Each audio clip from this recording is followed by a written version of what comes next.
Welcome back to It Ain't Rocket Science. I'm Adam Balkin. Getting students interested and excited about science at a young age is a global concern, but one local event is making it look easy with a weekend full of hands-on STEM activities.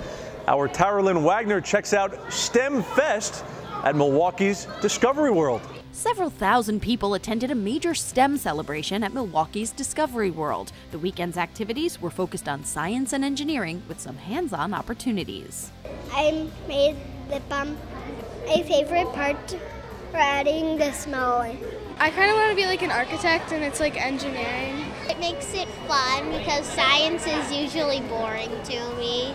I'd rather be playing on the computer. STEM Fest in general, I think, is to give kids an opportunity to understand the different avenues and the different ways that they can go, the different topics that all are encompassed in STEM, and trying to create and understand their community a little bit better to hopefully get maybe at least one mind geared in that direction. Time Warner Cable's Connect a Million Minds booth focused on the science behind a favorite pastime among teens and what is a $20 billion industry in this country alone: video games.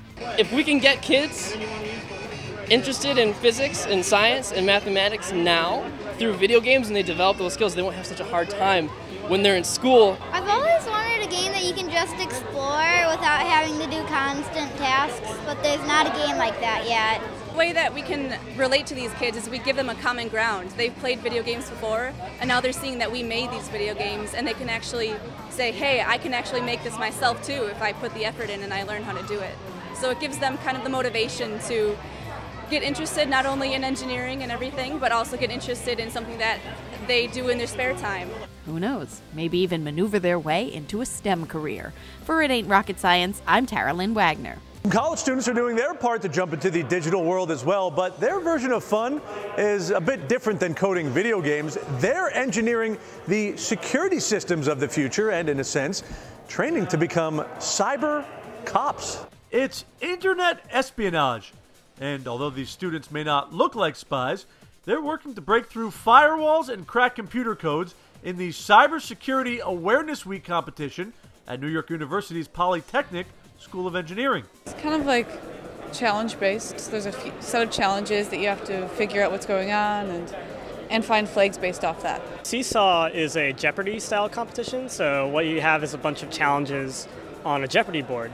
And each of these challenges have a point value associated with them and like a link to or a file to download that is vulnerable in some way. When you get that by exploiting the challenge, by solving a cryptography problem or something like that, you get a flag, you submit it, and you get the points. Current one that I'm working on is what I believe is a web hack problem. So they have a username and a password box, and you have to figure out what the username or password is and do something with that. I'm just looking around trying to find as much information as possible. It's pretty tricky. It's a 72-hour contest where 15 teams from around the country try to solve challenges and earn the most points. But for these students, it's more than just fun. It's a gateway to a future career in cybersecurity systems. There's so many places that security is needed that it could literally be anywhere. I just definitely know right now that I want to work somewhere that has to do with cybersecurity or digital forensics because it's something I find interesting. It is a growing field in the world, so it's more important for the U.S. especially to keep growing in that department and to keep developing its youth. The security field is basically, it formed from like digital devices. Everyone's using phones, computers, and as the number of digital devices expand, so are the number of attackers and the number of people trying to steal our personal data. So we need the security field to step in and make sure all the users are safe. The competition is in its 11th year and nearly 300 students attended. Winners receive scholarships, cash prizes, and, most important of all, bragging rights. And while those students are engineering in the digital world, a group of college students in Texas is revving up its own engineering project. Our Lisa Underwood checks under the hood of a student-built race car. It's uplifting to see some of UT's sharpest engineering minds hard at work. Freshman Vaishu Kishore found her new niche on the engine crew. Learn about the business aspect of things. And it really helps to put everything together that you've been learning in school. Line this up in the X and Y axis.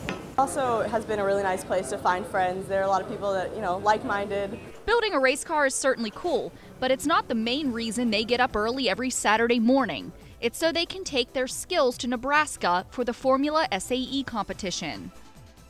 It's about $30,000 to build the car. It can be difficult to race against 80 other schools from around the world, especially the teams backed by big money. Some schools have million-dollar budgets, and unfortunately, we can't work with that kind of money. In the past, companies in the automotive industry helped fuel UT's team, but that revenue dried up, and last year's car never made it out of the garage.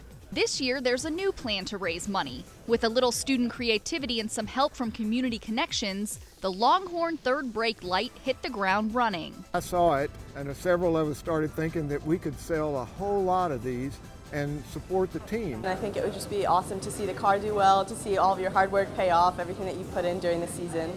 At $150 each, the hope is the brake light will bring home funding for future competitions. A new crop of purchasers come in every year. A new crop that could help light the way for students to trade in their notebooks for power tools for years to come. For It Ain't Rocket Science, I'm Elise Underwood.